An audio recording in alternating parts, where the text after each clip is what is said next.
Ele riu quando percebeu que não havia cadeira para mim. Riu como quem derruba um copo e diz, ops. Só que não era um copo, era eu. Era o meu lugar que faltava. Estávamos no restaurante mais caro da cidade. Aquele com taças de cristal, garçons que se movem em silêncio e luzes amareladas demais para esconder as rugas da sogra, que completava 70 anos naquele dia. Tudo estava calculado. As flores brancas combinando com o vestido dela, a mesa grande no centro, os lugares marcados com plaquinhas douradas. Todos tinham nome, menos eu. Fiquei parada, observando as cadeiras uma a uma. O nome da cunhada, o do sobrinho, até o do cachorro disfarçado de neto no colo de alguém. Mas o meu, nada. Apenas um espaço vazio entre o marido e a parede, como se tivessem medido errado. Foi quando ele soltou a frase que até hoje ecoa na minha cabeça, com aquele riso nervoso de quem acha graça da própria covardia. Ops, acho que contamos errado. A sogra, sentada no centro da mesa, deu uma risadinha seca, fingindo surpresa, e olhou para mim com um brilho nos olhos que eu conheço bem, aquele de quem esperava exatamente isso. A cunhada disfarçou o deboche arrumando o guardanapo. O garçom, coitado, ficou esperando uma solução que não veio. Eu, em pé, com o uniforme civil impecável, porque mesmo fora do quartel, eu ainda visto disciplina. Respirei fundo, ajeitei a postura e disse sem elevar o tom. Parece que não sou da família. O silêncio veio como uma onda fria. Ele tentou rir de novo, mas engasgou nas próprias palavras.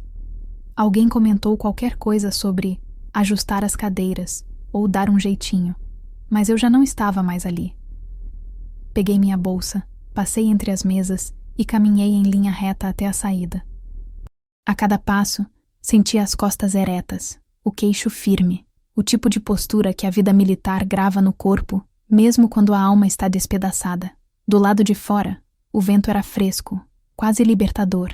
Eu podia ouvir, por trás da porta de vidro, o som abafado das risadas tentando retomar o clima.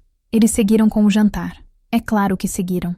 Gente assim sempre segue, porque nunca enxerga o que quebrou até tropeçar nos cacos. Enquanto esperava o manobrista trazer meu carro, olhei meu reflexo no vidro da fachada. O batom ainda intacto, o cabelo preso como de costume, o rosto impassível. Por dentro, um terremoto. Por fora, uma estátua. Eu sabia que se abrisse a boca naquele instante, sairia algo que não poderia ser desdito. E eu aprendi, nos meus anos de farda, que às vezes o silêncio é a arma mais afiada. O manobrista apareceu com o carro e perguntou se estava tudo bem. Eu apenas assenti. Ele não precisava saber que dentro de mim, um capítulo inteiro da minha vida tinha acabado. Peguei o volante e dirigi sem destino, as mãos firmes, o coração em rota de fuga. No caminho, as memórias começaram a vir em fila, organizadas como soldados prontos para o combate. O primeiro Natal em família, quando ela, a sogra, me olhou dos pés à cabeça e disse que eu não parecia uma esposa carinhosa. O aniversário do meu marido, quando gastei o salário inteiro em uma viagem surpresa e ouvi dela. Não precisava. Ele gosta mesmo é da comida caseira da mãe. Eu achava que era implicância, ciúme, algo leve. Hoje percebo, era desprezo. E desprezo é o tipo de veneno que mata devagar. A humilhação daquela noite não foi um acidente. Foi um ritual, um ensaio de exclusão com plateia. E o riso dele, o homem com quem divido um teto, uma vida, um sobrenome, foi a confirmação de tudo o que eu fingia não ver. Eu não era bem-vinda há muito tempo, só não tinham tido coragem de dizer. Até hoje. Parei o carro num mirante fora da cidade, o mesmo onde eu e ele costumávamos ir, quando ainda éramos jovens, e sonhávamos em viajar o mundo. De lá, dava para ver as luzes da cidade piscando lá embaixo, pequenas, distantes. Pensei em quantas vezes eu tinha estado ali, acreditando que amor bastava, que lealdade era suficiente, que estar sempre presente, mesmo cansada de serviço, era prova de afeto.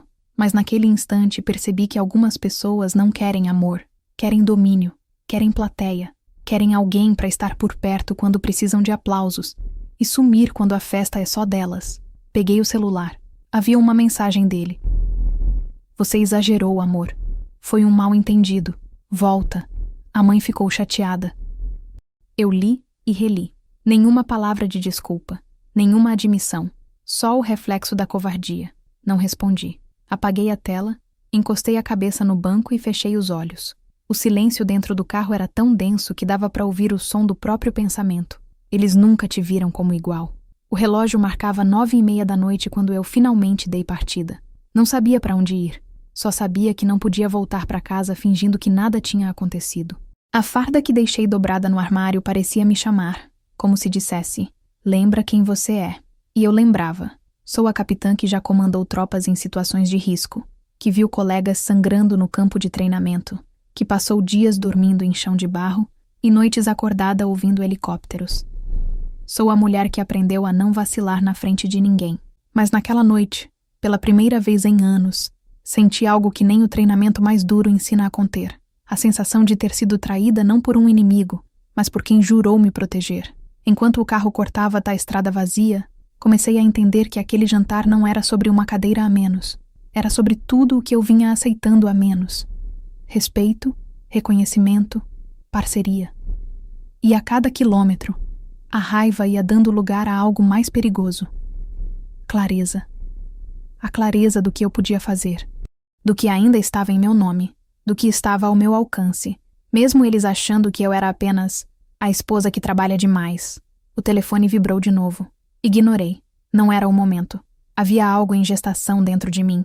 Uma calma tática, quase militar, que antecede uma operação.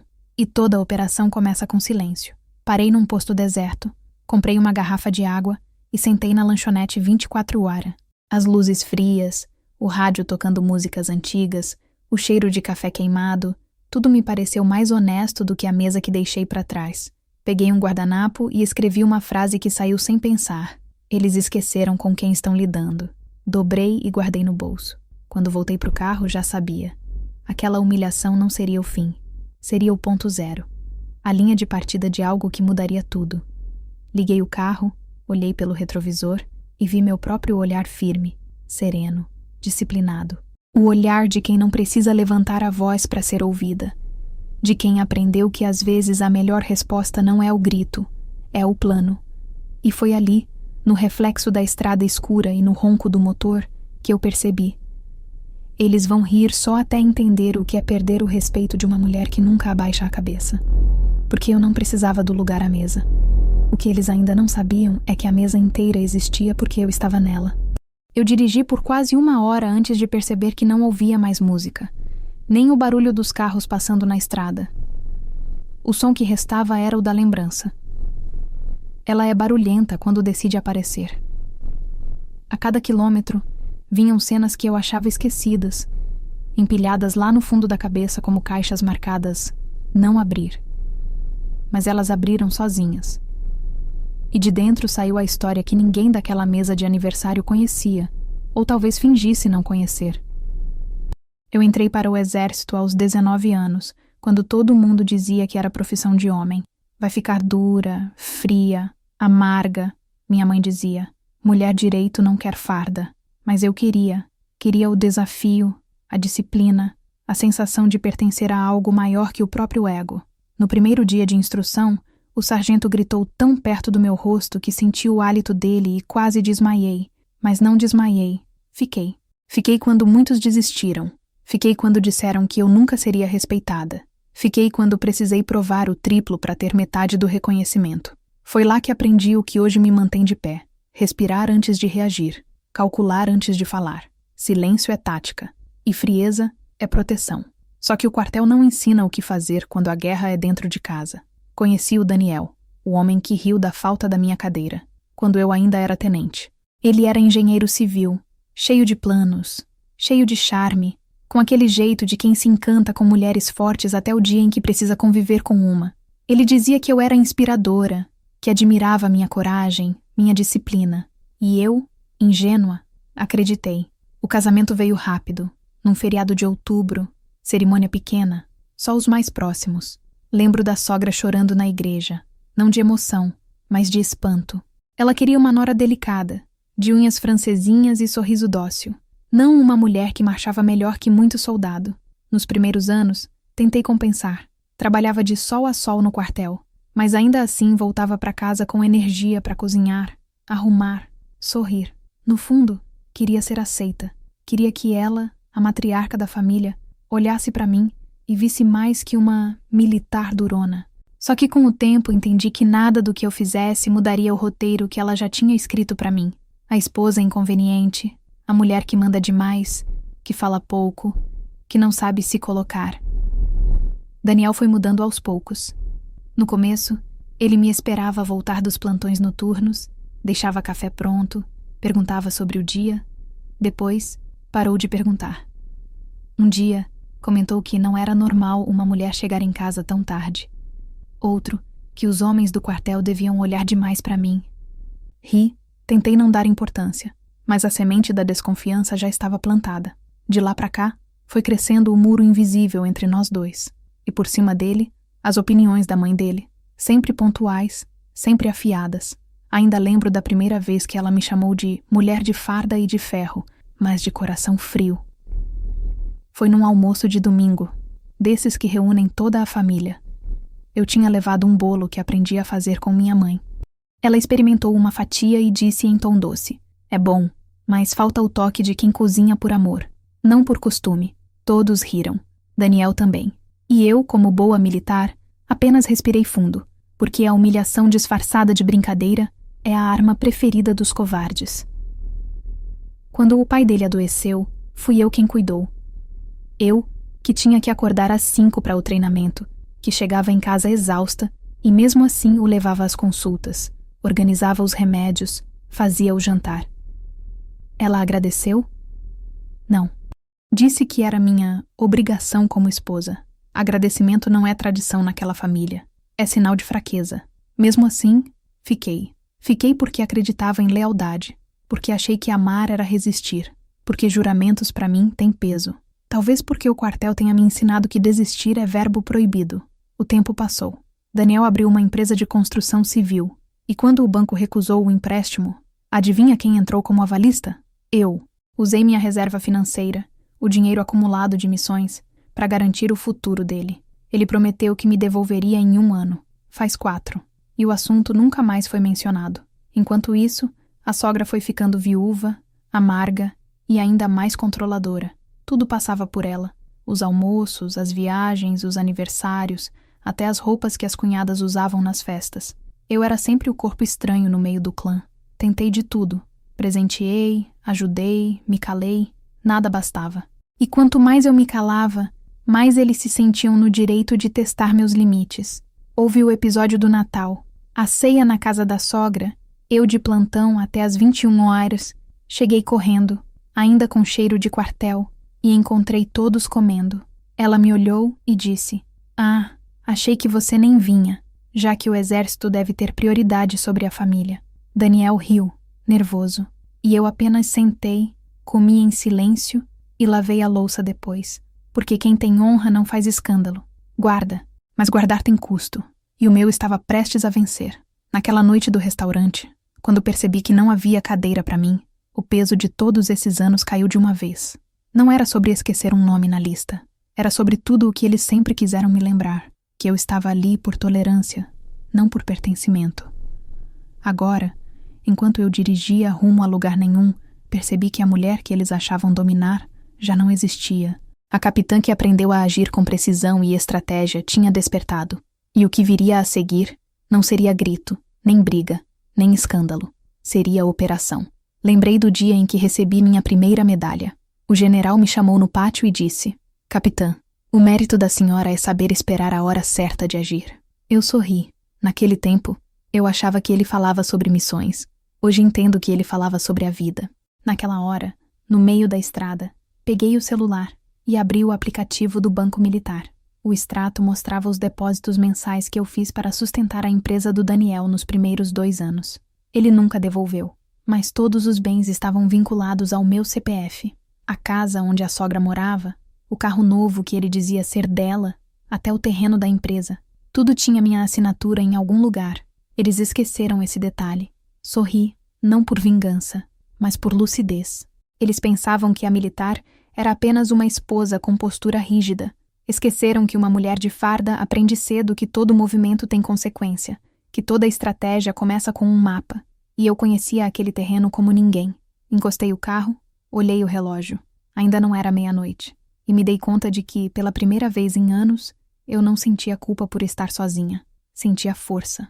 Uma força diferente, que não vinha do quartel nem do treino físico. Vinha do simples fato de finalmente entender o meu valor. A família dele sempre me viu como alguém difícil de amar, mas o que eles nunca entenderam é que eu não vim ao mundo para ser amada por quem me diminui. Vim para ser respeitada. E o respeito, quando negado, tem preço. Peguei um caderno que costumo levar nas viagens de serviço. Na primeira página escrevi tudo o que ignorei e comecei a listar, um por um, os momentos em que me calei, as vezes em que a sogra me desfez na frente dos outros, as vezes em que Daniel me deixou falando sozinha, as vezes em que engoli a raiva para não gerar conflito. Ao final da lista escrevi: hoje acabou. Fechei o caderno, respirei fundo e encostei no banco. Lá fora, o céu estava limpo, pontilhado de estrelas. Pensei em como, mesmo no quartel, os homens que serviram comigo sabiam o que eu representava: disciplina, lealdade, comando. E ali estava eu, comandando de novo. Não uma tropa, mas a minha própria vida. Eles achavam que me tiraram um lugar à mesa. Não sabiam que estavam me libertando do campo de batalha errado. Porque, a partir daquela noite, eu deixei de lutar por aceitação. E comecei a lutar pelo que é meu. E quando uma mulher militar decide que é hora de agir, não há risada, nem sogra, nem marido que segure a força de quem aprendeu a vencer de pé. Eu não costumo voltar a lugares de onde decidi sair, mas naquela noite algo me puxou de volta. Já estava a uns 10 metros do carro, chave na mão, quando percebi que havia esquecido meu crachá militar dentro da bolsa que deixei pendurada na cadeira.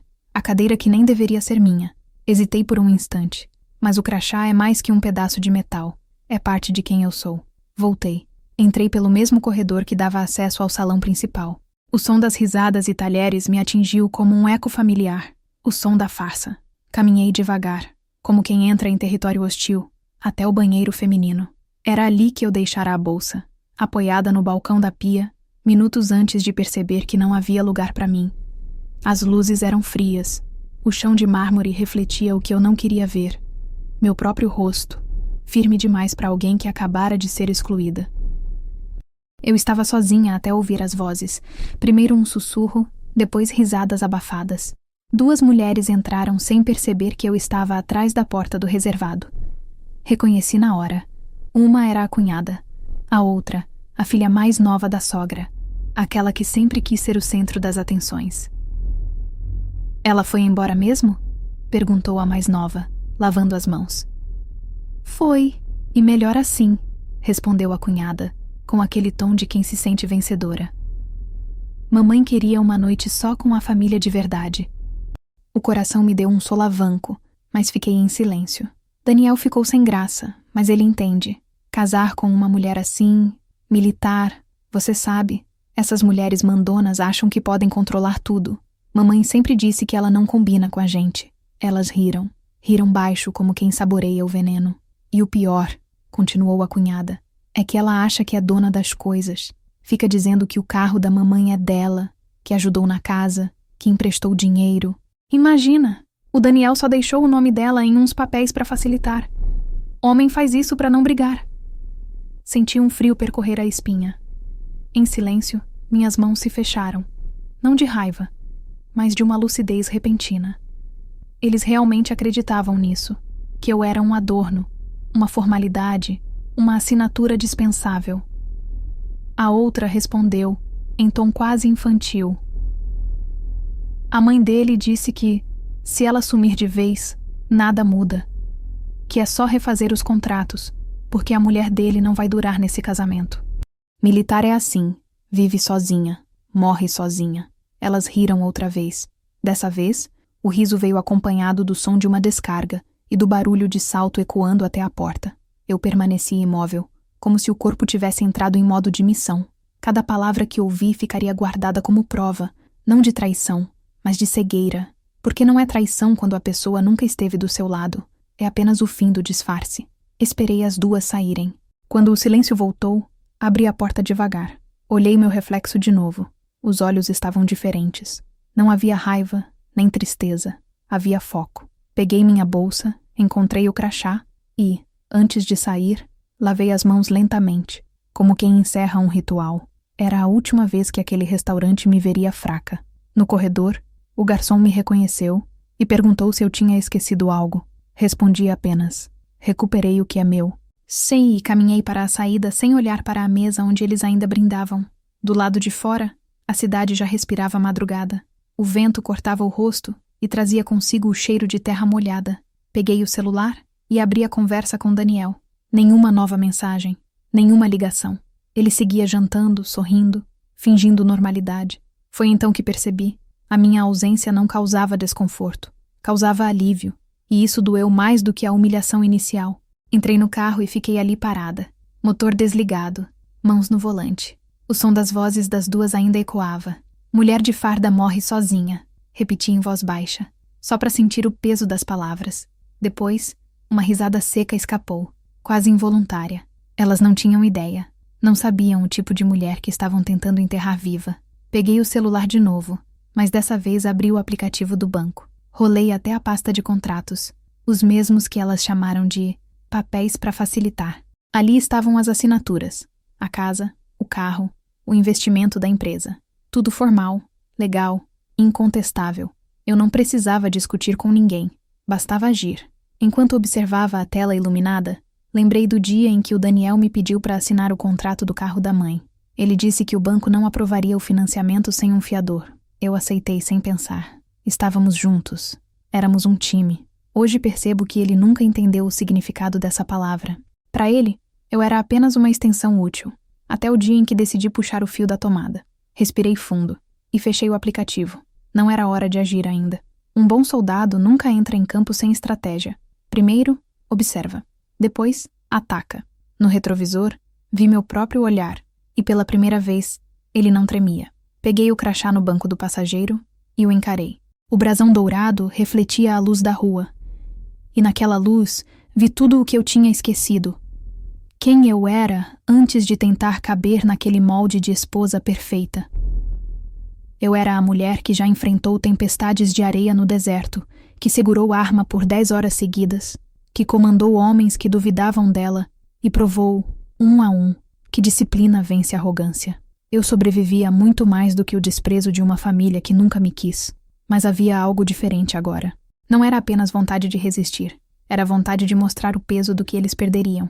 E não em gritos, nem em posts, nem em drama, mas no silêncio frio e metódico que antecede uma reviravolta. Olhei o relógio. Faltava pouco para meia-noite. O restaurante continuava cheio, a fachada iluminada, as risadas audíveis até a calçada. Peguei o celular e, sem pensar demais, tirei uma foto da mesa através do vidro. Um clique rápido, quase imperceptível. Eu queria registrar aquele momento, não por lembrança, mas como ponto de partida. Toda operação precisa de um marco inicial. Aquele seria o meu. Dei partida no carro e deixei o local. No caminho, liguei o rádio para abafar os pensamentos, mas nenhuma música conseguiu sobrepor a voz da cunhada ecoando. Ela acha que manda em tudo. Sim, eu mandava. Só que eles ainda não tinham percebido. Dirigi até um posto mais afastado e estacionei. Fiquei ali, olhando para o nada, sentindo a tensão nos ombros diminuir aos poucos. Eu sabia que a raiva precisava ser filtrada antes de virar decisão. Era o que eu sempre dizia aos recrutas. Emoção bruta é como arma sem trava. Dispara no momento errado. Eu precisava da minha lucidez intacta. Peguei um pedaço de papel do porta-luvas e escrevi uma frase que saiu sozinha. Nunca subestime uma mulher que conhece os próprios limites e sabe quando ultrapassá-los. Dobrei o papel e guardei na carteira. Era o meu lembrete. Antes de ir embora, encostei a testa no volante e deixei o corpo relaxar. Fechei os olhos e visualizei a cena final daquele jantar. As taças erguidas, o riso da sogra, o brilho do vestido dourado refletindo as luzes. Parecia um retrato de família perfeita. E eu, ausente, era o detalhe que estragava a moldura. Eles queriam apagar minha presença das fotos. E conseguiram. Só esqueceram que apagar a imagem não apaga na assinatura. Quando levantei a cabeça, o relógio do painel marcava 0007. Uma hora nova, uma mulher nova, o mesmo sangue frio de sempre. Liguei o carro e fui embora sem olhar para trás. Na manhã seguinte, acordei antes do sol. A disciplina não abandona quem viveu dela. Preparei café preto e sentei na varanda. O silêncio da madrugada era o tipo de companhia que eu sempre preferi. Sem perguntas, sem julgamentos. Peguei o celular e revi a foto da noite anterior, a mesa cheia, o riso congelado em um instante que já não me pertencia. Foi ali que percebi algo simples e definitivo. Eu não precisava deles para provar meu valor, mas eles ainda precisavam de mim para sustentar a aparência de estabilidade. E quando a dependência é unilateral, o poder muda de lado. Senti o gosto amargo do café e sorri de leve. Não o sorriso de quem vence, o de quem entende. Entende que toda exclusão tem um preço. E quem escolhe humilhar alguém que sabe o valor de cada documento assinado, cada dívida paga e cada favor concedido, está cavando o próprio buraco. Eu não ia empurrar ninguém, só ia deixar que caíssem. E foi com essa certeza silenciosa que comecei a desenhar o que viria a seguir. O plano que não nasceu de vingança, mas de justiça. Porque até os que se acham no topo precisam aprender o que acontece quando subestimam uma mulher de farda, de honra e de memória longa. Silêncio. Essa palavra sempre teve peso para mim. No quartel, silêncio é respeito. Na guerra, é sobrevivência. Em casa, sempre foi o meu escudo. Depois daquela noite, ele virou minha arma. Quando voltei para casa, o relógio marcava quase 2 da manhã. A rua estava deserta. A fachada do condomínio iluminada por lâmpadas frias. Estacionei o carro e fiquei parada por um tempo antes de sair. A casa era grande demais, branca demais, fria demais. O tipo de lugar que tenta parecer feliz, mas soa oco. Olhei para as janelas e vi a luz acesa no quarto. Ele ainda estava acordado. Entrei sem fazer barulho. Daniel estava sentado na cama, com o celular na mão. Quando me viu, levantou depressa, como quem tenta antecipar um discurso. Amor, que bom que voltou. Olha, sobre antes. A mãe não quis te magoar. Foi um mal-entendido. Senta aqui, vamos conversar. Fiquei de pé, olhando para ele sem dizer nada. Você podia ter ficado, era só uma brincadeira. Todo mundo riu, todo mundo riu. Essa frase foi o que mais me feriu. Todo mundo riu, como se isso tornasse menos cruel o que fizeram. Respirei fundo, soltei devagar. Daniel, falei finalmente em voz baixa. Eu não voltei para discutir, só vim dormir. Ele abriu a boca para responder, mas parou quando viu meu rosto. Eu não estava brava, estava calma, e isso o assustou. Fui até o armário, tirei o uniforme dobrado, coloquei sobre a cadeira. A cada dobra, uma lembrança. Missões, marchas, juramentos. Tudo que me fez quem eu era antes de ser reduzida a mulher sem cadeira no jantar da sogra. Senti o olhar dele me seguindo, desconfortável. Você vai acordar cedo amanhã? Perguntou, tentando normalizar o ambiente. Vou. Tem treinamento? Não. Então o quê? Planejamento. Ele não entendeu, mas eu sabia exatamente o que estava planejando. Deitei na cama e virei de costas. Ele tentou encostar a mão no meu ombro. Eu desviei devagar, sem grosseria, apenas me afastando alguns centímetros. O suficiente para ele entender o recado. O silêncio entre nós dois era espesso. Não havia gritos, apenas ausência. E essa ausência o deixava inquieto, como todo homem que não sabe lidar com uma mulher que parou de pedir explicações. Na manhã seguinte, o alarme tocou às 5:30. Eu já estava acordada. Fiz café, vesti o uniforme. Daniel desceu sonolento, a ressaca moral do jantar estampada no rosto. Você vai sair agora? Sim. Quer carona? Não. Eu peguei a caneca e bebi devagar, sem desviar o olhar. O silêncio entre uma pergunta e outra dizia mais do que qualquer discussão.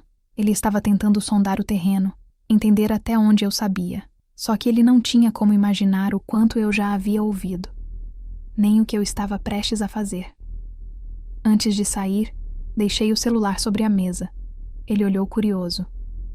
Você não vai levar? Não preciso. Ele riu desconcertado. Você anda com o telefone o tempo todo. Hoje não. Peguei as chaves e saí. No caminho, o sol ainda nascia.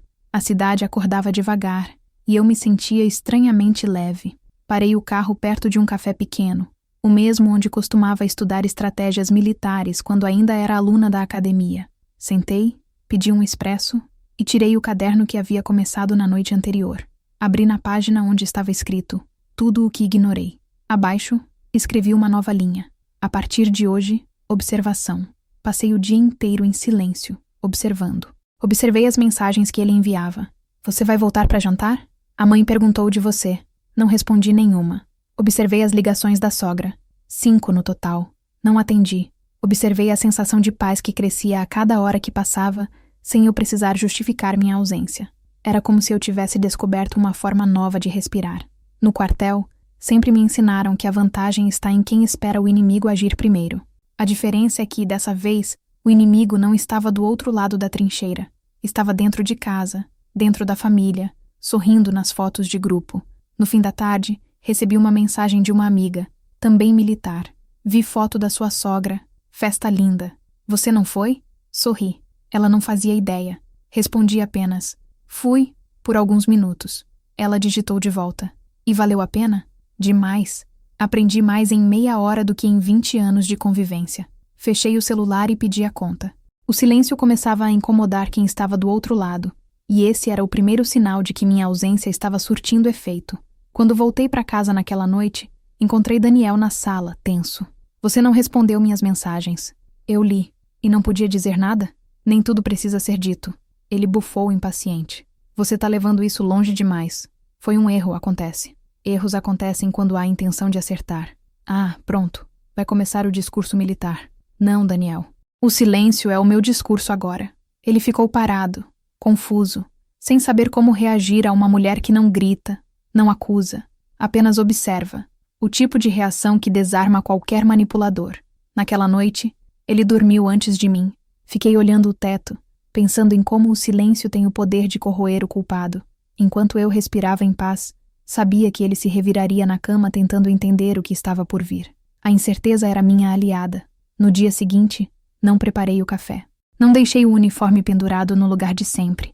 Não fiz os gestos automáticos que sustentavam a ilusão de rotina. Saí cedo e fui ao quartel. Lá, o som dos passos sincronizados no pátio, o cheiro de café e pólvora, a rigidez das ordens, tudo aquilo me devolveu o eixo. Ali eu não era a esposa excluída. Era a capitã. A mulher que dá ordens, não as recebe. O comandante me viu chegando mais cedo do que o habitual. Capitã, está tudo bem? Tudo sob controle, senhor. Ele assentiu e não perguntou mais nada. Quem vive de disciplina aprende a reconhecer quando o silêncio é escudo. Passei o dia organizando relatórios, revisando documentos, mas parte da mente estava em outro campo de batalha, o meu lar. E quanto mais eu lembrava do riso deles na mesa do restaurante, mais clara ficava a minha próxima jogada. À noite, Daniel tentou uma abordagem diferente. Cozinhou o prato preferido, acendeu velas. Cena de reconciliação barata. Vamos conversar? Sobre o quê? Sobre ontem. Sobre a gente.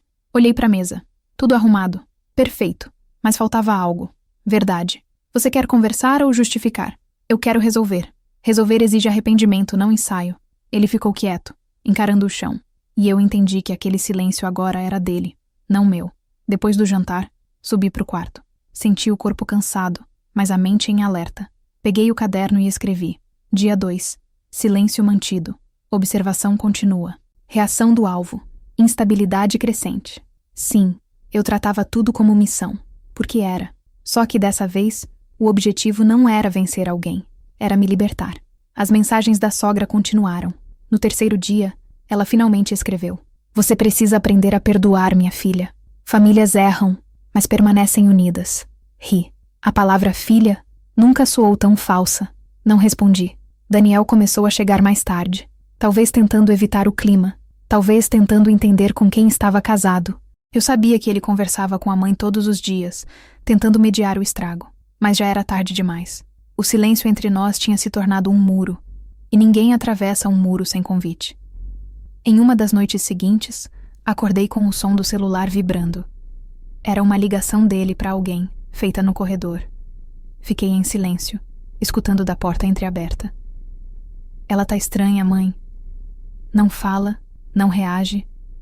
Parece que tá armando alguma coisa. Eu não sei o que ela ouviu. Do outro lado, a voz da sogra respondeu irritada. Não se preocupe, querido. Essa mulher é puro orgulho. Vai se cansar logo. Sorri no escuro. Eles não entenderam. Eu não estava cansando. Estava me fortalecendo. O silêncio é como o treino físico. Dói no começo. Depois endurece o músculo da alma. E quanto mais o praticava, mais eu percebia o poder de não dizer nada. porque quem fala demais entrega as cartas. Quem cala, escolhe o tempo. Na manhã seguinte, antes de sair, deixei um bilhete sobre a mesa. Às vezes, a ausência é a forma mais alta de presença, e assinei apenas com minhas iniciais, como quem sela uma operação confidencial. Dirigi até o mesmo café e sentei na mesma mesa. O barista já me reconhecia e não perguntava o nome. Só servia o expresso e deixava um guardanapo. Escrevi nele uma palavra nova: paciência, porque eu sabia, e talvez só eu soubesse, que a hora de agir estava chegando. E quando chegasse, não haveria ruído, nem drama, nem grito. Apenas a precisão de quem aprendeu que o verdadeiro poder é o de quem sabe quando falar, e quando deixar o mundo inteiro ouvir o som ensurdecedor do seu silêncio. Naquela semana, o silêncio se transformou em rotina. Eu falava o mínimo, agia o necessário, respirava apenas o essencial. As pessoas confundem calma com fraqueza, mas o que eu carregava era outra coisa. Era controle. O tipo de controle que nasce quando se entende que não há mais nada a provar, apenas o que proteger. Daniel tentava seguir a vida como se nada tivesse acontecido, mas eu via nas pequenas coisas, o nervosismo dos gestos, as perguntas veladas, o jeito como o celular ficava sempre virado para baixo, que o medo começava a se infiltrar. Medo de quê? Ele ainda não sabia. Talvez medo de me perder. Talvez medo do que eu pudesse descobrir. Mas medo, ainda assim. E esse medo era o meu terreno mais seguro. A sogra, por outro lado, insistia. Ligava todos os dias, deixava recados doces e falsos, mensagens longas falando sobre família, união, recomeço. Eu lia e apagava, sem responder.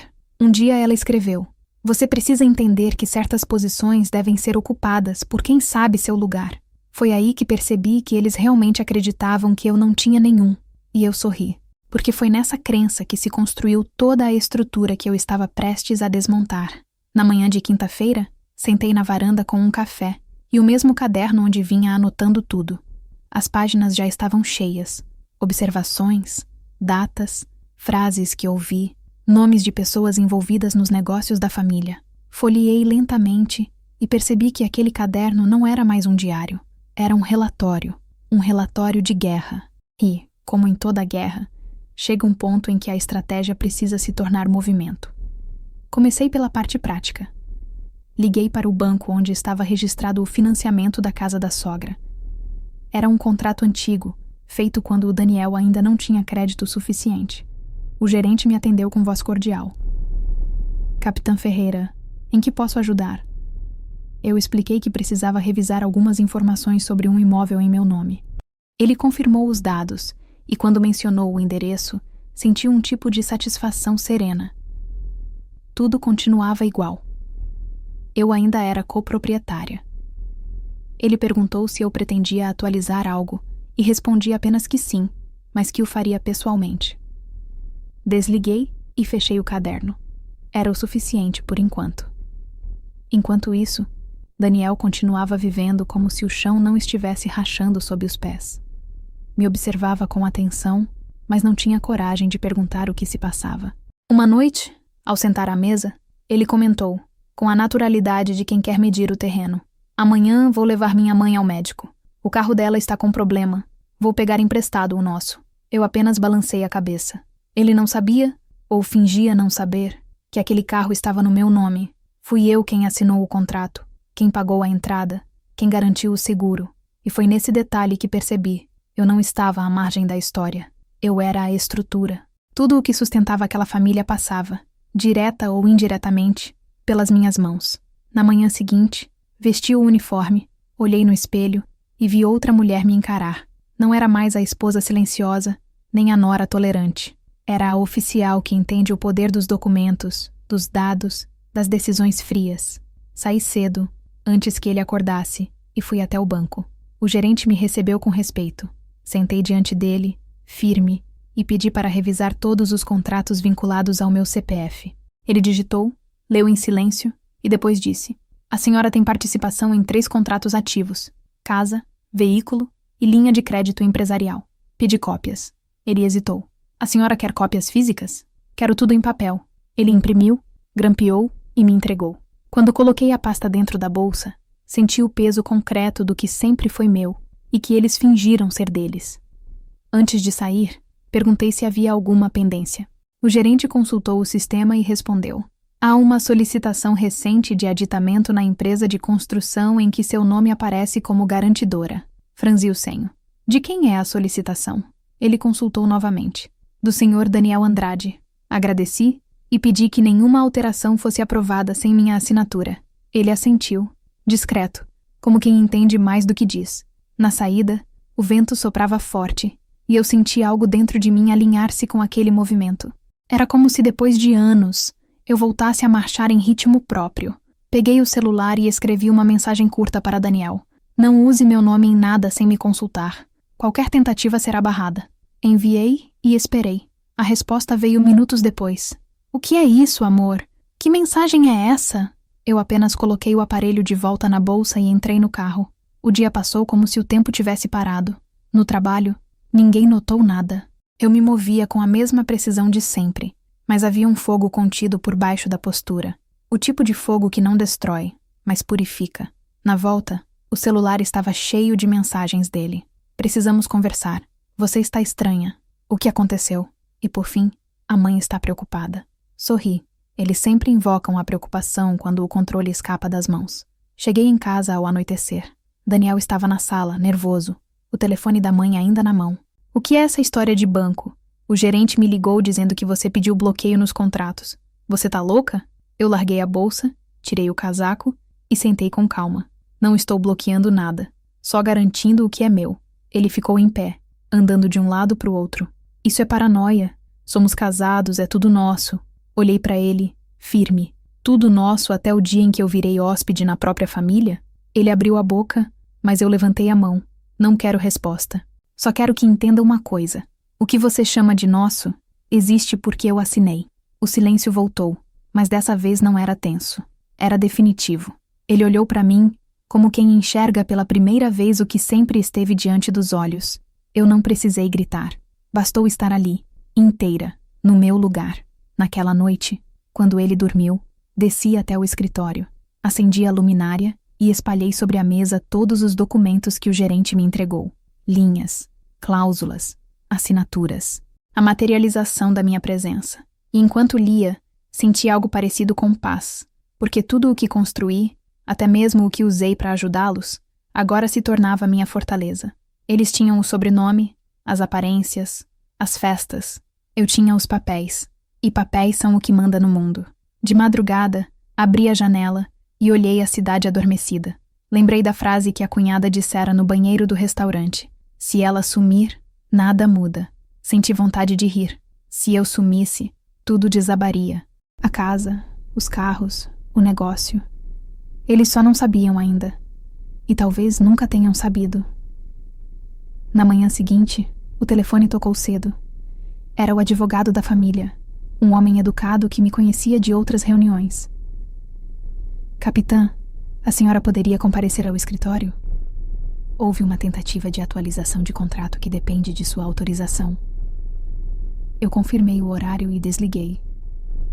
Quando cheguei lá, o advogado parecia constrangido. O senhor Daniel solicitou uma alteração nos percentuais da empresa, transferindo algumas cotas para o nome da mãe dele. O banco notificou a senhora como garantidora principal. Agradeci por ter sido avisada e pedi cópia da solicitação. Ele tentou justificar. Deve ter sido mal entendido. Sorri. Nada é mal entendido quando há a intenção de excluir alguém. Peguei a pasta, agradeci e saí. Do lado de fora, o sol batia forte e pela primeira vez eu não sentia a luz como ameaça. Era claridade, pura e direta, como o que eu estava prestes a fazer. Voltei para casa sem pressa. No caminho, percebi que o medo que antes me paralisava agora se transformava em força. A cada respiração, eu sentia o corpo leve, o coração firme. Lembrei de uma instrução antiga que um capitão me deu durante um exercício de campo. Nunca revele sua posição antes da hora. Quem atira primeiro sem mirar, erra o alvo e se entrega. Eu não ia errar.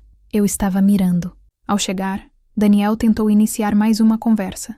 Mas eu apenas subi as escadas e fechei a porta. Peguei o caderno e anotei. Dia 5. O alvo tentou avançar posição. Contra-ataque preparado. Fechei e guardei. Na mesa, a pasta do banco esperava. Toquei nela como quem segura uma arma carregada. O poder, percebi, nunca foi deles, sempre foi meu. Só precisei de uma noite de humilhação para lembrar disso. Do lado de fora, a cidade dormia outra vez, e eu, sentada no escuro do quarto, finalmente entendi. Eles não tinham me tirado nada. Eu ainda tinha o controle. E o controle, quando está nas mãos de uma mulher que aprendeu a esperar, é a força mais perigosa que existe. Não existe acaso quando se vive sob disciplina.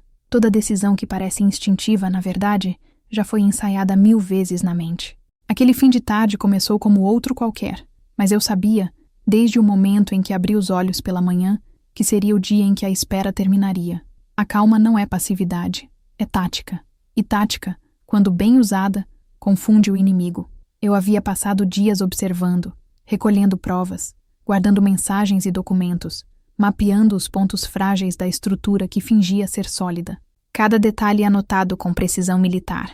Horários, transferências, nomes, datas, até os sorrisos falsos que entregavam a culpa. Não era vingança o que eu preparava. Era equilíbrio. Daniel passou a semana agindo como se nada tivesse acontecido, mas o olhar dele o traía. Havia inquietação, cansaço, talvez até arrependimento, mas nada que revertesse o estrago. O medo se instala de modo sutil.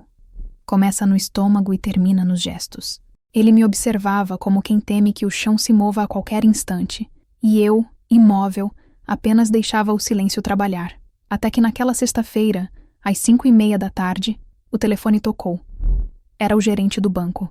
A voz dele veio firme, profissional, mas com um tom que denunciava tensão. Capitã Ferreira, precisamos da sua confirmação imediata sobre uma movimentação em um dos contratos da empresa do Sr. Daniel Andrade. É uma retirada expressiva, R$30.000, proveniente de uma conta conjunta usada como garantia. O sistema identificou o seu nome vinculado. Autorizamos? Fechei os olhos. Respirei. Senti o peso do instante. 30 mil. Retirada expressiva. Conta conjunta. Nada daquilo era por acaso. Daniel tentava novamente agir nas sombras, confiando na velha ilusão de que eu ainda não tinha percebido que a guerra já estava em curso. Abri os olhos devagar e disse apenas: não autorizo. Congele todas as movimentações ligadas ao meu CPF até segunda ordem. O gerente hesitou, mas entendeu. Perfeitamente, senhora. O bloqueio será efetivado em instantes. Desliguei. Olhei o relógio. 17h37. A operação começava agora. Fui até o escritório. Liguei o notebook e conectei o pendrive, onde mantinha cópias digitalizadas de todos os contratos. A pasta se abriu como uma espécie de mapa de batalha.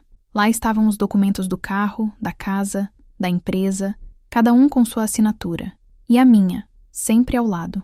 Em menos de 1 minuto, selecionei os arquivos mais importantes e enviei por e-mail ao advogado com um título que não deixava dúvidas: Revisão de Propriedades e Direitos. Urgente. No corpo da mensagem escrevi: a partir de hoje, nenhuma decisão ou movimentação deve ser feita sem minha anuência. Solicito a auditoria completa em todos os contratos. Enviei e fechei o notebook.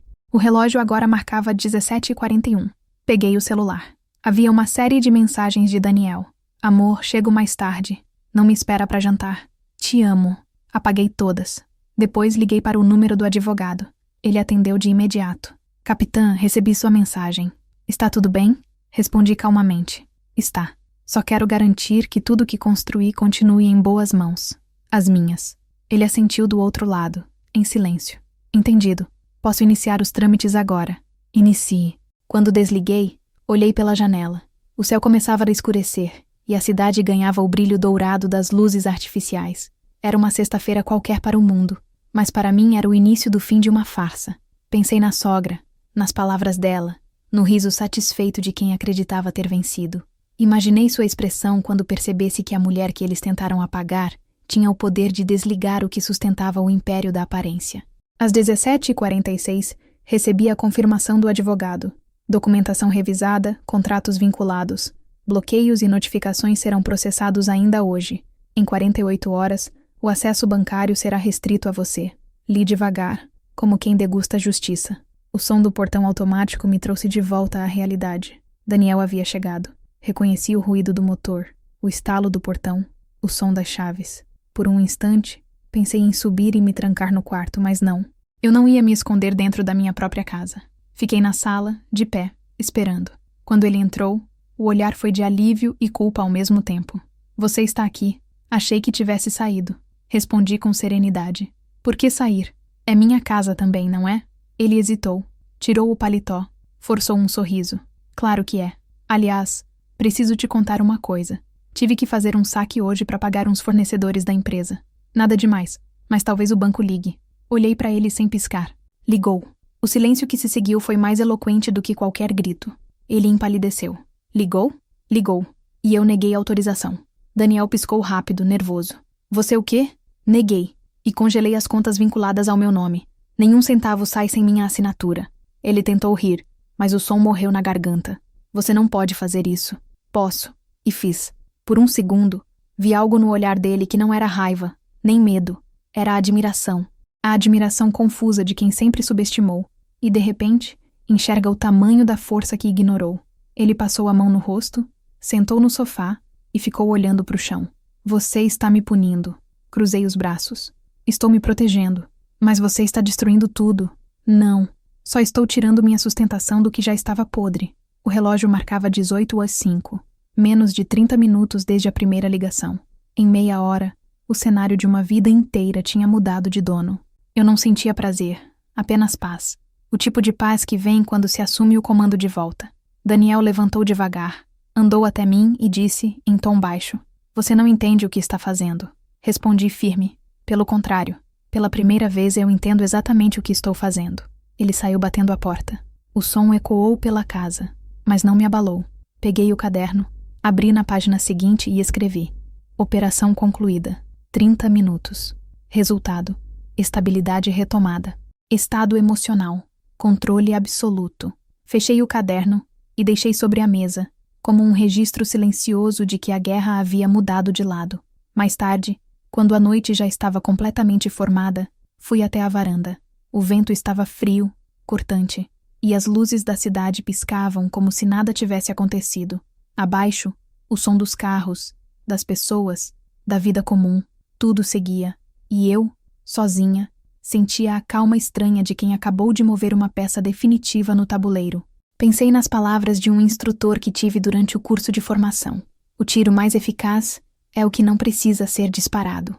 Eu tinha acabado de atirar sem balas, ferir sem tocar, vencer sem dizer. O telefone vibrou. Mensagem dele. O banco bloqueou tudo. O que você fez? Respirei fundo, olhei a tela e pela primeira vez respondi. Só mostrei o que sempre foi verdade. Quem mantém em pé tem o direito de decidir quando o chão se move. Enviei. Bloqueei o contato. Voltei para dentro. Apaguei as luzes e sentei no escuro. A casa parecia respirar diferente, como se o ar estivesse limpo pela primeira vez. Nenhuma lembrança, nenhum som vindo do andar de cima. Apenas o som do próprio coração, calmo, constante, como um tambor distante. Fiquei assim por longos minutos, sentindo o corpo relaxar, a mente estabilizar. Nos anos de serviço, aprendi que as operações mais delicadas não exigem força, mas frieza. Aprendi que às vezes é preciso desarmar o inimigo sem que ele perceba que foi desarmado. E foi isso que fiz. Daniel e sua família ainda achavam que tinham o poder, que podiam se reunir no mesmo restaurante, rir, me apagar das fotos e continuar vivendo da aparência. O que eles não sabiam é que o verdadeiro poder nunca está nas fotos. Está nas assinaturas. E as minhas estavam em todos os lugares certos. Aquela noite não terminou com lágrimas nem com gritos. Terminou com silêncio. O tipo de silêncio que antecede a queda. E quando fechei os olhos, percebi que não havia mais raiva. Só a certeza tranquila de que a mulher que eles tentaram excluir tinha acabado de redefinir o jogo inteiro. 30 minutos. Foi só o que bastou. O sábado amanheceu preguiçoso, de céu limpo e ar morno. Eu acordei antes do sol, como sempre, mas não pelo dever, por hábito. A casa estava silenciosa, um silêncio espesso, o tipo que prenuncia algo. Fiz café sem pressa, observei o vapor subir e se dissipar no ar, como o resto de paciência que me restava por aquele mundo de aparências que desmoronava aos poucos. Daniel não voltou para casa desde a noite anterior. Não me surpreendeu. O que eu tinha feito Era o tipo de golpe que não se apaga com flores nem desculpas. Ele precisava de tempo para entender o que significava viver sem a rede de segurança que eu representava. Tempo que, por ironia, ele não tinha mais. Sentei na varanda com o caderno aberto. Na última página estava anotado: operação concluída, 30 minutos. Abaixo, escrevi uma nova linha: tempo de resposta, imprevisível. Impacto, inevitável. E deixei que o dia começasse sem pressa. Às 10h45, o telefone vibrou. Era uma notificação do banco. Movimentações não autorizadas detectadas. Contas conjuntas bloqueadas. Respirei fundo, desliguei as notificações e encostei o celular sobre a mesa. Do outro lado da cidade, uma família inteira começava a sentir o peso de algo que nunca soube nomear: consequência. Por volta do meio-dia, uma amiga mandou mensagem: "Você viu as fotos? Eles estão almoçando no Vila Toscana. Festa de aniversário da sogra, parte 2, parece, tentando compensar a última confusão." Sorri sozinha. Claro que estavam. O orgulho deles não permitiria aceitar derrota em silêncio. A sogra sempre precisou de plateia. Era o combustível da vaidade. Imaginei a cena: mesa comprida, taças de cristal, risadas ensaiadas, a encenação de uma normalidade que já não existia. Só que dessa vez, o espetáculo teria outro desfecho. O relógio marcava 13h quando a primeira ligação veio. Número desconhecido. Atendi. Do outro lado, a voz do gerente do restaurante. Educada, formal, nervosa. "Senhora Ferreira, aqui é do Vila Toscana. O senhor Daniel indicou este número como contato alternativo. Houve um pequeno contratempo com o pagamento da conta. O cartão principal foi recusado. O senhor mencionou que talvez a senhora pudesse autorizar a despesa." Fiquei em silêncio por 2 segundos antes de responder. "Entendo, mas temo que ele tenha se enganado. Não sou responsável por essa despesa. Boa sorte resolvendo com ele." Agradeci e desliguei. No mesmo instante, o telefone começou a vibrar outra vez. Era Daniel. Ignorei a primeira ligação. Veio a segunda, depois a terceira, a quarta. Na quinta, atendi. "O que você fez?" Ele perguntou sem fôlego, voz embargada. "O gerente está aqui dizendo que meu cartão foi bloqueado. O da empresa também. O da minha mãe idem. Você fez isso?" Fiquei em silêncio, ouvindo o barulho de vozes ao fundo, o tilintar de taças, o murmúrio crescente da confusão. "Daniel", falei enfim, "lembra quando você disse que eu estava exagerando, que era só uma cadeira faltando? Pois é, agora está faltando algo bem maior. Chama-se respeito." E desliguei. Sentei de novo, fechei os olhos e deixei o som do vento me embalar. Não era vingança o que eu sentia. Era justiça, silenciosa, proporcional, inevitável. Do outro lado da cidade, as mensagens começaram a chegar em sequência. Primeiro da cunhada: "O que está acontecendo? Mamãe está passando vergonha." Depois da sogra: "Você enlouqueceu? Está punindo a própria família?" Li todas sem pressa, como quem observa uma tempestade pela janela, protegida. Nenhuma delas percebeu que o que chovia agora eram os frutos das próprias ações. Mais tarde, às 13h47, uma notificação de transferência negada apareceu na tela. Tentativa de débito automático. Valor não autorizado. Era a confirmação de que o bloqueio tinha funcionado completamente. Sorri de leve, sem satisfação, apenas com a serenidade de quem vê uma operação executada com precisão. Imaginava a cena com clareza quase cinematográfica. O garçom se aproximando da mesa, voz educada, informando que o pagamento não havia sido processado. A sogra, com um sorriso congelado, tentando disfarçar o constrangimento. As cunhadas cochichando. Daniel suando, ligando para o banco, para o gerente, para mim. As pessoas ao redor observando, curiosas. Aquela mesma família que vive de aparência sendo obrigada a lidar com a exposição pública do próprio descontrole. Nenhum escândalo planejado, nenhum confronto. Apenas a fria aritmética do que eu havia retirado. O poder deles sempre esteve atrelado ao meu nome. E agora, sem ele, não passavam de fachada. Por volta das 2, o telefone tocou novamente.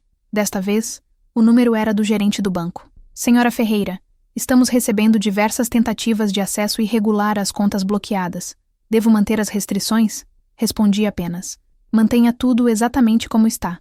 Se houver insistência, encaminhe para meu advogado." Ele concordou. Entendido. A partir daí, a tarde se desenrolou como uma música conhecida. O padrão era o mesmo. Desespero, negação, raiva, imploração. Eu já vira isso antes. Não em casa, mas em campo. Nos exercícios de simulação, quando o inimigo percebe que perdeu o terreno, sempre reage em desordem. E foi exatamente o que aconteceu. Por volta das 3, recebi uma mensagem longa de Daniel. O texto começava com justificativas, passava por promessas e terminava em súplicas. Você conseguiu o que queria. Estamos todos envergonhados. Mas, por favor, desbloqueie as contas. A mãe está chorando. Estão olhando pra gente. Isso não precisava chegar a esse ponto. Li até o fim e deixei o celular sobre a mesa. Às vezes, o pior castigo é o eco do próprio erro. Fiquei imaginando a expressão da sogra. Aquela mulher que sempre ergueu o queixo pra mim como se carregasse uma coroa invisível. Talvez naquele momento ela tivesse entendido que a autoridade dela era de vidro e que bastava uma rachadura, uma ausência, uma assinatura retirada para tudo despencar. A cidade seguiu seu ritmo indiferente, como se nada acontecesse. Carros passando, crianças rindo, o sol inclinado sobre os telhados. Eu, sentada na varanda, com o caderno no colo, escrevi: Dia 6. Impacto alcançado. Situação controlada. E acrescentei uma frase embaixo. O silêncio é o som mais alto do mundo quando o outro lado não tem como respondê-lo. Às 4h15, uma última mensagem chegou. Era uma foto. A mesa do restaurante, as cadeiras desocupadas, o bolo intocado. No canto, a sogra com a mão no rosto. O texto vinha logo abaixo. Você conseguiu o que queria. Parabéns. Eu olhei para a imagem e senti algo que não esperava. Pena. Não porque lamentasse a queda deles, mas porque percebi o vazio que sobrou. Nenhum deles entenderia que o que os derrubou não foi minha decisão, e sim, os próprios risos. Riram demais quando acharam que podiam me apagar. Riram demais quando me chamaram de exagerada. Riram até o momento em que perceberam que eu não ria mais. O sol começou a descer, dourando o horizonte. O dia terminava, e com ele, uma era inteira da minha vida. Levantei, fui até a cozinha, enchi um copo de água e olhei pela janela. A casa estava em paz, sem vozes, sem falsos pedidos de desculpa, sem o peso constante da aprovação alheia. Ali, sozinha, percebi que talvez a verdadeira vitória não fosse o colapso deles, mas a minha liberdade. Peguei o caderno mais uma vez e escrevi devagar, com letras firmes. Controle total, guerra encerrada, fim da dependência emocional e financeira. Fechei a capa e deixei o caderno sobre a mesa, ao lado da caneca de café frio. O som distante dos pássaros voltando para os ninhos me trouxe uma estranha sensação de paz. Eu não tinha destruído nada. Apenas tirei as mãos de algo que nunca me pertenceu de verdade. O dever de ser aceita. Enquanto a noite chegava, uma brisa leve invadiu a varanda. O celular vibrou mais uma vez, mas eu não olhei. A cidade acendia suas luzes. Os ruídos de carros se misturavam ao eco da minha própria respiração. E pela primeira vez em muito tempo, o silêncio não doía. Era repouso. Era autoridade. Era minha própria voz, enfim, sendo ouvida, mesmo sem dizer uma palavra. A noite seguinte caiu pesada, úmida, carregada de nuvens. Havia no ar o tipo de silêncio que antecede as tempestades, aquele em que até os grilos parecem segurar o fôlego. Eu estava na sala, sem música, sem televisão, só o som distante do vento batendo nas janelas. Desde o episódio do restaurante, nenhum deles havia aparecido. Nenhum toque de campainha, nenhum carro parando na garagem, nenhuma tentativa de reconciliação física, somente mensagens curtas, desesperadas, vindas de diferentes números. Você precisa parar com isso. Está humilhando todo mundo. O que ganhou com isso? Eu lia cada uma como quem lê relatórios antigos, friamente, sem envolvimento emocional. Ganhei algo que eles jamais entenderiam: autonomia.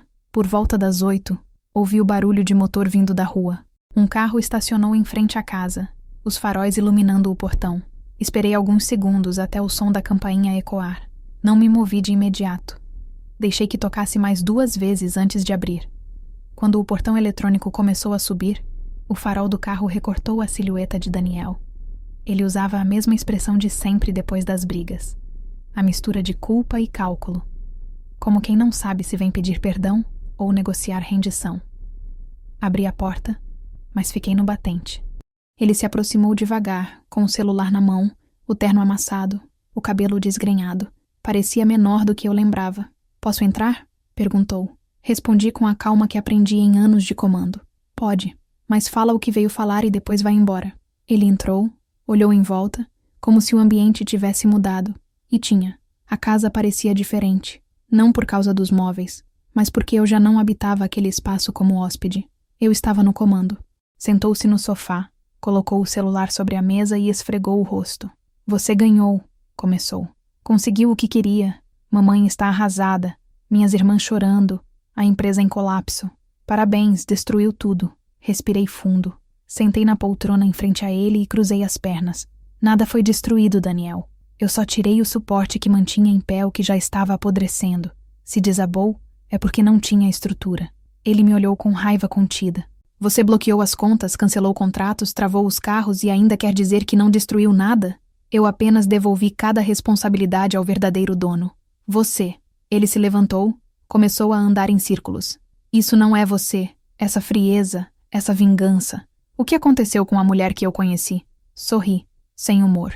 Ela se cansou de sustentar homens que confundem gentileza com submissão. Por um instante, o silêncio entre nós pareceu vivo, pulsante, quase físico. Então ele suspirou e disse: Olha, eu errei. A festa foi um erro. As brincadeiras, a omissão. Mas você passou dos limites. Não, Daniel. Eu alcancei meus limites. E quando a gente alcança, tem duas opções: quebrar ou mudar.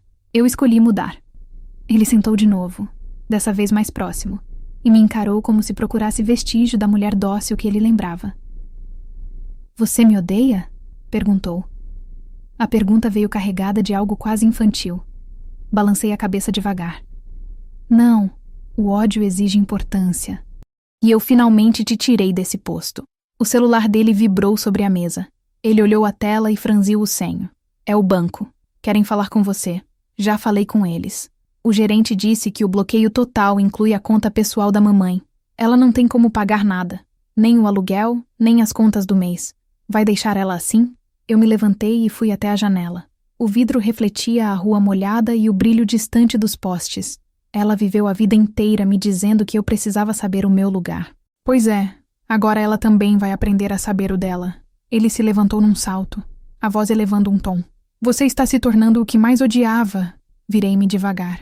Não, Daniel. Eu estou me tornando o que sempre fui. Só que agora sem as amarras que vocês me impuseram. Você acha que poder é gritar mais alto? Ter mais dinheiro? Mandar nos outros? Poder é saber o momento certo de agir. E eu agi. Ele ficou me olhando, como quem tenta reconhecer um idioma esquecido.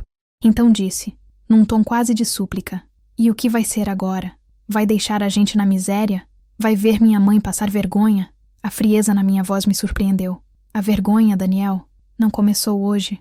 Começou no dia em que você riu porque não havia cadeira para mim. Aquilo foi o primeiro pagamento. Hoje é só o saldo. Ele passou as mãos no cabelo. Começou a andar pela sala como um animal encurralado. Você não entende. A empresa vai quebrar. O nome da família vai ser arruinado. Família? Interrompi. Você chama isso de família? Aquela mesa onde eu era invisível? Aquele grupo de gente que fingia preocupação enquanto plantava desprezo?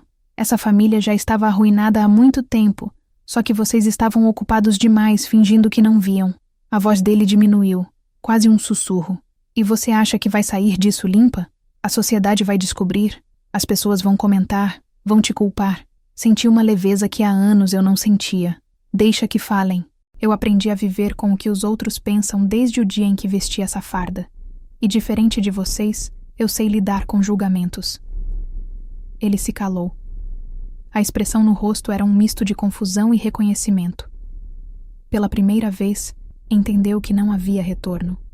O homem que acreditava controlar a narrativa agora era apenas um personagem coadjuvante de uma história que eu reescrevia em tempo real. Caminhei até a estante e peguei a pasta com as cópias dos contratos. Abri sobre a mesa, cada página marcada, organizada, revisada. Está vendo isso aqui? Perguntei, folheando lentamente. São as provas de tudo que eu sustentei por anos.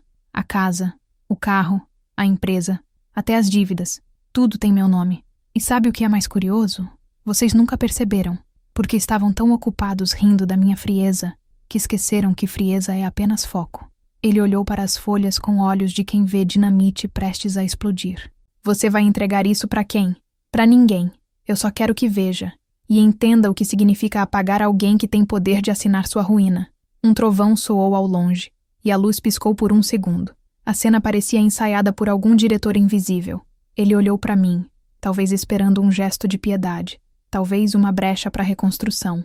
Eu apenas fechei a pasta, empilhei as folhas e disse: a partir de amanhã, cada contrato será transferido para o seu nome. Você vai administrar o que sempre achou que era seu. Vai lidar com as dívidas, os juros, os impostos, os fornecedores. Eu saio limpa, porque nunca precisei de nada disso. Só queria ver você assumir o peso do que construiu às minhas custas. O impacto daquelas palavras foi visível. Ele empalideceu, sentou-se de novo e passou as mãos na cabeça. Você está mesmo indo embora, não está? Assenti. Estou, mas não antes de te devolver tudo o que é seu. Eu não quero que digam que levei nada. Levo só o que me pertence, minha dignidade. Ele ficou ali, imóvel, o som da chuva aumentando lá fora, a respiração pesada, o olhar perdido. Eu fui até a cozinha, peguei um copo de água e voltei, entregando a ele. Bebe, vai precisar. Ele me olhou confuso, pegou o copo com mãos trêmulas. Você fala como se estivesse partindo para sempre. Estou partindo para onde sempre estive indo, Daniel, para mim mesma. Subi as escadas, peguei a mala que já estava pronta há dias, encostada no canto do quarto.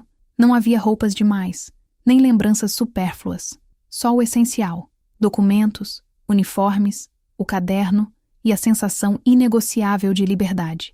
Quando desci, ele ainda estava sentado no mesmo lugar, olhando para o nada. Eu te amei, sabia? Disse, quase num murmúrio. Olhei para ele sem rancor. Eu também. Mas amar não é me diminuir para caber. É estar ao lado sem precisar me ajoelhar. E isso vocês nunca entenderam. Apertei o controle do portão e caminhei até o carro. O som do motor cobriu a última tentativa de Daniel em me chamar de volta. Não olhei para trás. O retrovisor refletia apenas a luz difusa da sala e a sombra dele parada na porta. O resto era escuridão e asfalto. Na estrada, a chuva aumentou. Dirigi devagar, os limpadores de para-brisa marcando um ritmo quase hipnótico. Senti o corpo leve, o peito livre. Peguei o celular e gravei uma nota de voz para mim mesma, um costume antigo de missão. Operação finalizada, exposição concluída. Nenhuma perda relevante. Resultado: liberdade garantida. Do outro lado da linha imaginária que separa o antes e o depois, eu finalmente existia inteira. E pela primeira vez em muito tempo, a palavra poder não tinha gosto de arrogância. Tinha gosto de paz. A manhã seguinte amanheceu silenciosa, mas não era o silêncio da paz. Era o silêncio depois da explosão, quando o ar ainda vibra e a poeira não assentou. Acordei antes do alarme, como sempre, e por um instante, antes mesmo de abrir os olhos, pensei que ainda estava no quartel. A rigidez do corpo, o instinto de vigilância, o reflexo de levantar sem hesitar. Mas não havia toque de alvorada, nem ordem do dia, nem tropa aguardando. Havia apenas eu, uma mala fechada e um espaço vazio, onde antes existia uma vida que já não me cabia. A casa ainda tinha o cheiro dele, e isso me incomodava. Um cheiro de perfume misturado a pretexto, de promessas que apodreceram antes de cumprir. Tomei banho, vesti o uniforme civil e saí, sem café, sem olhar para trás. A decisão estava consumada. O ar da rua tinha um gosto metálico de chuva e poeira. Dirigi até o centro da cidade. No semáforo, uma faixa vermelha anunciava a inauguração de uma nova loja de roupas da cunhada. A vitrine trazia o slogan: elegância é o que se mantém quando tudo desaba. Sorri, amarga ironia. Parei o carro por um instante, observando o cartaz, e me perguntei quanto tempo aquela fachada resistiria ao vento que já soprava contra eles. Eu sabia, não muito. Nas redes sociais o colapso tinha começado. Vi os primeiros sinais ainda no estacionamento do café onde costumo ir. Abri o celular e a tela se iluminou com notificações. Mensagens, menções, comentários. Em uma delas, uma seguidora da sogra postava uma foto da festa, acompanhada de uma legenda confusa. Triste ver uma família se destruindo assim. Força, dona Estela. Nos comentários, o Tribunal Popular já se formava. Curiosos, defensores, oportunistas. Uns diziam que era inveja, outros que era merecido. Em poucas horas a narrativa já não pertencia mais a ninguém. Sentei na mesa do canto e pedi um café forte. Deixei o celular sobre o balcão e observei de longe o fluxo da vida comum. Gente indo ao trabalho, casais discutindo baixinho, estudantes correndo para o ônibus, Pensei em como tudo seguia igual, mesmo quando o mundo pessoal de alguém implodia. Talvez o universo fosse assim, indiferente à tragédia particular de cada um. A indiferença, afinal, é a forma mais pura de justiça. Peguei o caderno e abri na página em branco. Escrevi: dia 7. Início do colapso público.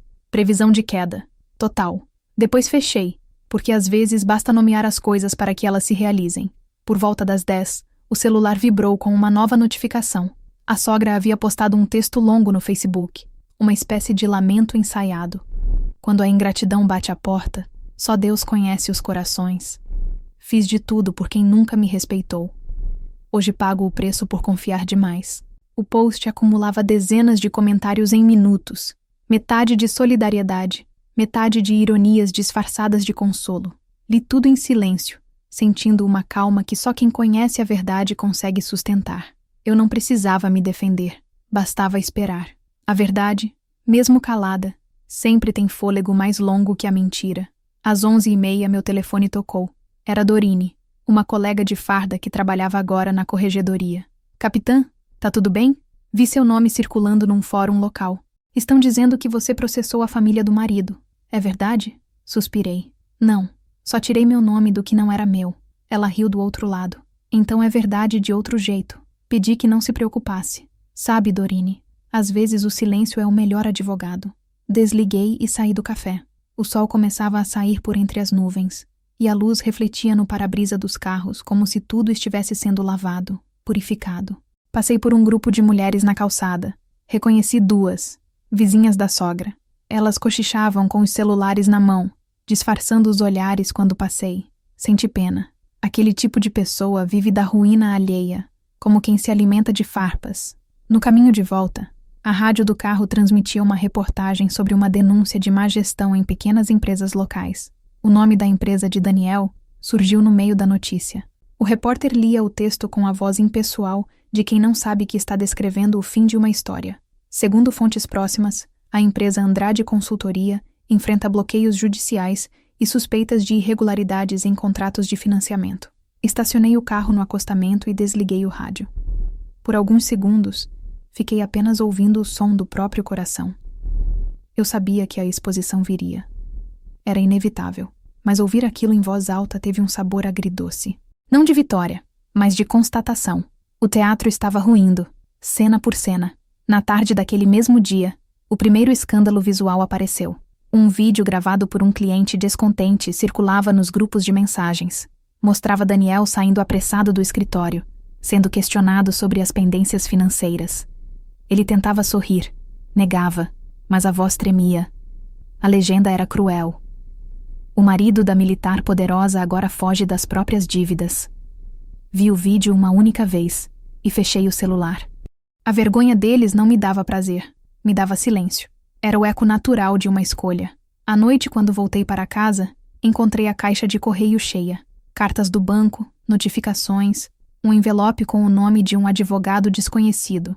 Coloquei tudo sobre a mesa e fui direto para o banho. A água quente caía como um ritual de purificação.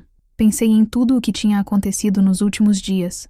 A humilhação do jantar, o bloqueio das contas, o confronto, a saída. Cada movimento parecia agora parte de um plano maior, como se a vida tivesse me treinado para essa sequência desde o primeiro dia em que vesti o uniforme e aprendi que controle e frieza são as duas faces da sobrevivência. Quando saí do banho, vesti uma camiseta simples e sentei na sala. Peguei o envelope e abri. Era uma notificação oficial de auditoria fiscal sobre os bens em nome da família Andrade. O nome do meu ex-marido aparecia em letras grandes no cabeçalho. Embaixo, a observação. A coautora, Capitã Marina Ferreira, apresentou documentação comprovando desvinculação legal de todas as transações. Sorri, não pelo conteúdo, mas pela clareza da palavra comprovando. Não havia mais dúvida. Eu estava limpa. Eles, expostos. O telefone tocou outra vez, mas eu já sabia quem era antes mesmo de olhar. Daniel. Deixei tocar até cair na caixa postal. Logo depois veio a mensagem. Você destruiu meu nome. Não sei como olhar para ninguém. As pessoas apontam, comentam, riem. Li sem emoção. Ele só agora experimentava o que eu senti no aniversário da mãe dele, quando o riso da família foi minha sentença. A diferença é que eu me levantei em silêncio. Eles estavam se afogando em palavras. Nos dias seguintes, o colapso se espalhou. As lojas da cunhada começaram a perder clientes, os fornecedores cortaram crédito, os amigos da sogra pararam de responder. Em uma semana, a imagem impecável daquela família virou pó. Nenhuma mentira resiste à consistência da verdade, e a minha estava gravada em contratos e registros oficiais. A cada nova notícia, a cada novo rumor, eu apenas seguia a vida. Voltei à rotina no quartel, às instruções, às reuniões, às caminhadas matinais. A farda sempre teve o dom de me lembrar quem eu era antes de tudo. Alguém que constrói disciplina mesmo em meio ao caos. Uma manhã, enquanto atravessava o pátio, o comandante me chamou à sala. Capitã, li as notícias. Quer me dizer algo? Olhei-o nos olhos e respondi. Não há nada a dizer, senhor. Apenas a verdade veio à tona. Ele assentiu. Continue assim. Soldados que sabem manter a calma são raros. Saí dali com a postura ereta, o som das botas marcando o chão. Naquela noite, de volta à casa, recebi uma última ligação da sogra. Atendi, mais por curiosidade do que por vontade. A voz dela soava cansada, trincada. Marina, você conseguiu o que queria. Não sobrou nada. Parabéns. Está feliz? Fiquei em silêncio por alguns segundos. Eu não queria destruição, dona Estela. Queria respeito. Mas parece que, para certas pessoas, o respeito só vem depois da ruína. Ela chorou do outro lado, abafado. Você podia ter conversado. Conversa exige escuta, senhora. E ninguém na sua família soube ouvir. Desliguei sem rancor.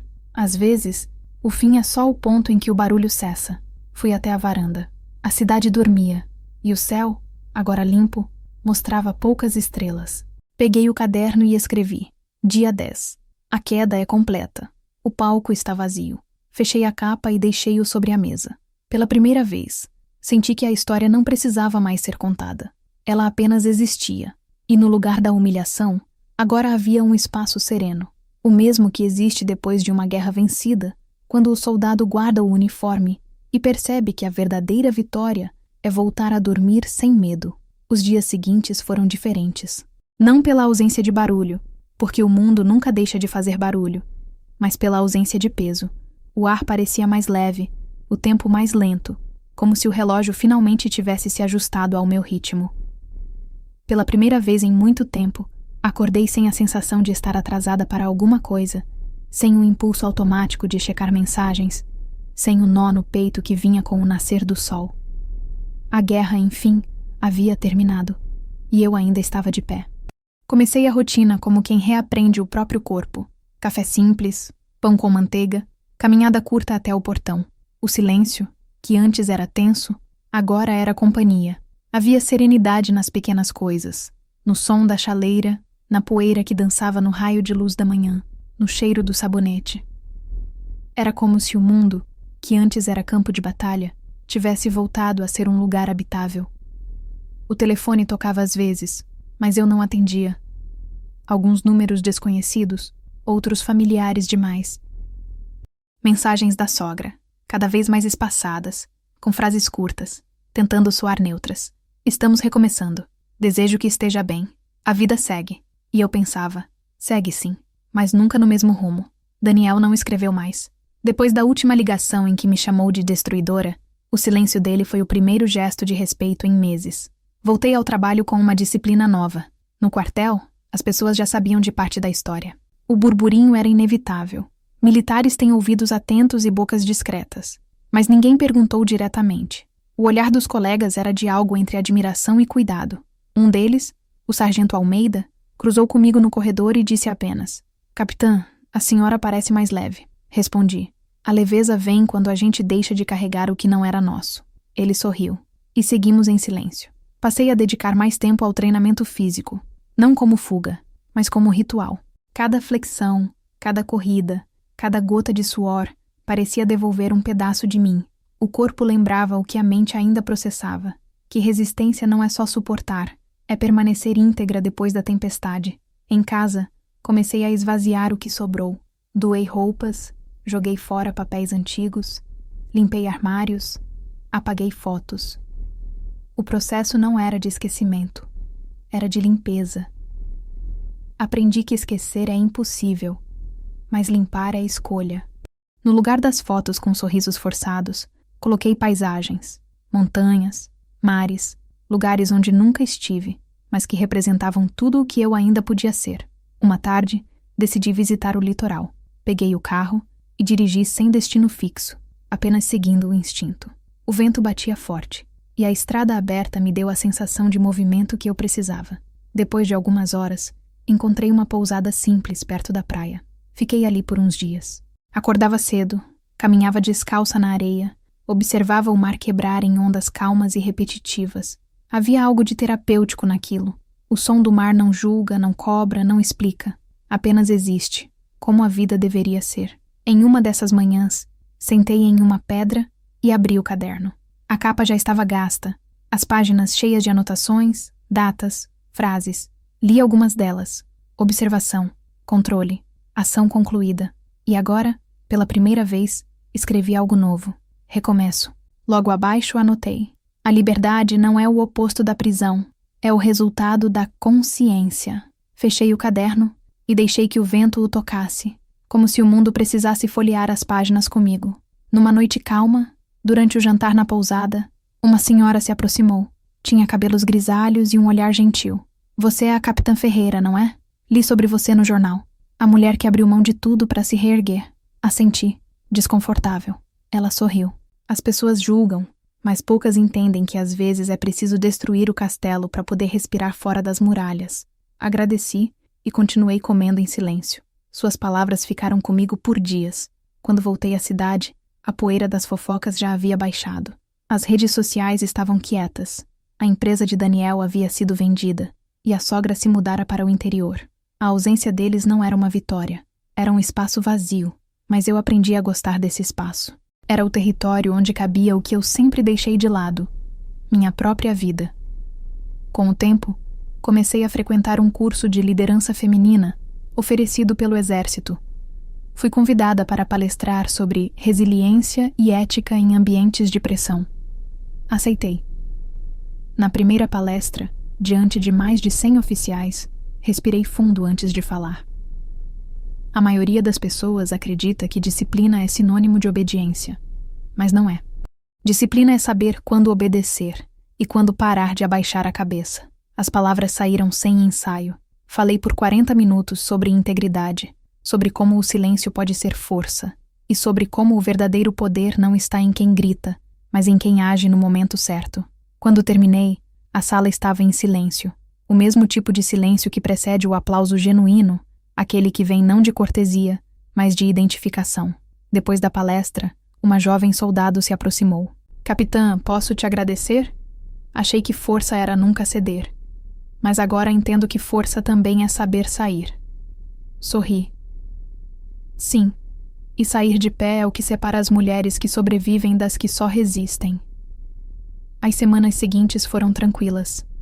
Eu passava as noites lendo, as manhãs correndo, e às vezes me permitia algo que antes parecia impossível: não fazer nada. Sentar, observar a chuva, deixar o tempo passar. Não havia culpa em existir sem estar sempre lutando. Certo dia, recebi um envelope do advogado.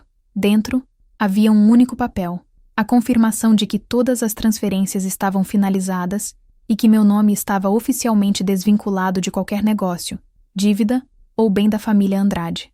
No rodapé, a frase padrão: situação regularizada.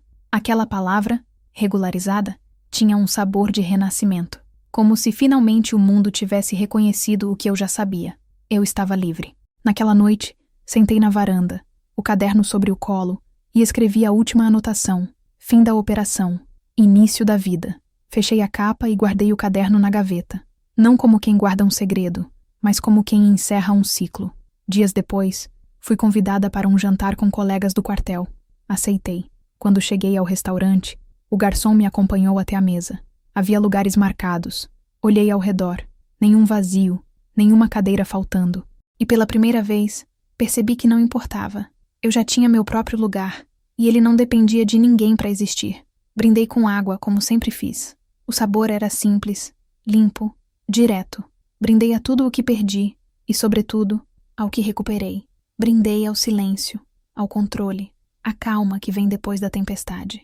E quando alguém perguntou o que eu tinha aprendido com tudo aquilo, respondi sem pensar que, às vezes, o respeito que a gente espera do outro começa quando a gente finalmente se respeita. Voltei para casa tarde, mas sem cansaço.